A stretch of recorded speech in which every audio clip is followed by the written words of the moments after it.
CMR family mall ఇప్పుడు మన కేపీహెచ్బీలో ఫిబ్రవరి 10వ తేదీన ప్రముఖ నటి శ్రీలీల గారిచే ఘన ప్రారంభం. Have to acquaint the house that on 8th February 2024 the governor was pleased to address the members of this house.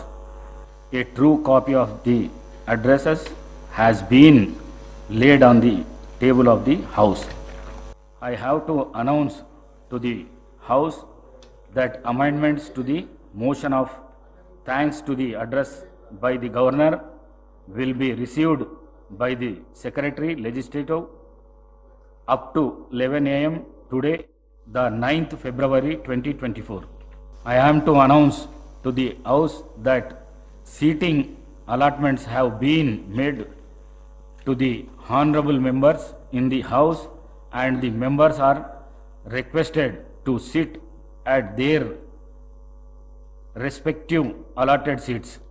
All the papers are deemed to have been placed and laid on the table of the house. I requested to Sri Vemula Veeresham to propose motion of the thanks on the governor's address. Motion. Speaker sir, I beg to move that an address be presented to the governor as follows: that the members of Telangana Legislative Assembly at this second session are deeply grateful to the governor for the address which she has been pleased to deliver to the members of 3rd Telangana Legislative Assembly on 8/2/2024. Motion moved. I requested Sri N.M. Srinivas Reddy to second the motion of thanks on the governor address moved by Sri Vemula Veeresham. Speaker sir, I second the motion of thanks on address by the governor as proposed by Sri Vemula Veeresham. Now the discussion on motion of thanks on governor's address. Sri Vemula Veeresham. ధన్యవాదాలు అధ్యక్ష. Governor గారి స్పీచ్కి ధన్యవాదాలు చెప్పేటువంటి అవకాశం ఇచ్చినందుకు మీ ద్వారా గౌరవ ముఖ్యమంత్రి గారికి, గౌరవ శాసనసభ వ్యవహారాల శాఖ మంత్రి శ్రీధర్ బాబు గారికి కృతజ్ఞత తెలియజేస్తూ, గవర్నర్ గారి మాటల్లోనే కాళోజీ గారు అన్నట్టుగా అధికారం ఉన్నదని అద్దుపద్దు లేక అన్యాయ మార్గాలను అర్జింప చూసినా అచ్చి వచ్చే రోజులు అంతమైనాయి అని చెప్పేసి, మీ దాంట్లోనే ఉన్నా మీరు చేసిన పాపాలని చెప్తా, ఇంటి ఓపికందా, ఇనే ఓపికందా మనిషిగా చూడలేనటువంటి మిమ్మల్ని వదిలిపెట్టి ఆదరించే కాంగ్రెస్కి వచ్చినాను. అవమానించబడ్డ మీకా నుంచి ఆదరించే కాంగ్రెస్ పార్టీకి వచ్చిన అధ్యక్ష, నన్ను గెలకొద్దు, మిమ్మల్ని గెలికించుకోవద్దు అని చెప్పేసి ఈ సందర్భంగా తెలియజేస్తున్నా అధ్యక్ష. ఈరోజు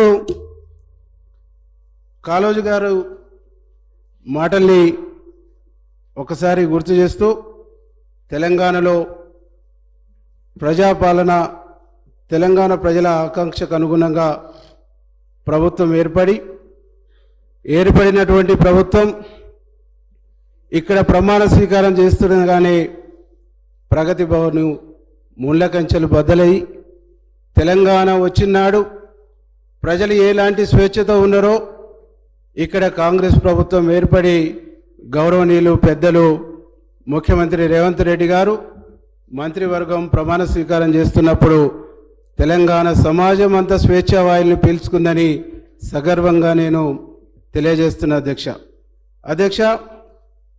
ముఖ్యమంత్రి రేవంత్ రెడ్డి గారి నాయకత్వంలో స్వేచ్ఛా వాయులు పీల్చుకుంటూ ప్రగతి భవన్ బద్దలు కొట్టిని ప్రజాపాలన శ్రీకారం చుట్టిందని సగర్వంగా ఈరోజు మనం మాట్లాడుకోవాల్సినటువంటి అవసరం ఉందని చెప్పేసి సందర్భంగా నేను గుర్తు చేస్తున్నా అధ్యక్ష.